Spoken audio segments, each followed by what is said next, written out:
economic and political power is very deeply interconnected, as we see, for example, in the case of China. But anyway, in the case of the United States, it's the reverse. In the sense, it's the mirror image. Economic weakness brings political weakness. But that is also that we are going to see that this, what has happened in Gaza, is going to make the economic management much more difficult in an election year. So, for example, the Federal Reserve is essentially proclaiming that it has won the battle against inflation. It has signaled that it is going to bring down interest rates.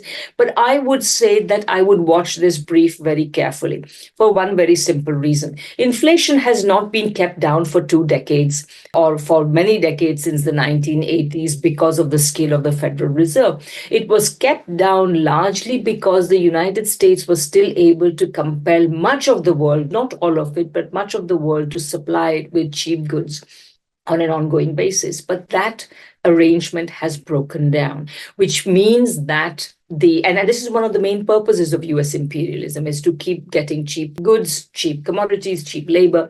All of those things are not going to work. Food prices and fuel prices are going up, but so are the prices of manufactured commodities. And as we see with the Gaza situation, it has led to the disruption of Red Sea, the Suez Canal transport corridor, which then means that there is a massive addition to the costs of goods coming to Europe, to the United States, etc. And so all of this is going to, and this is just one of the many uncertainties that is going to add to inflation.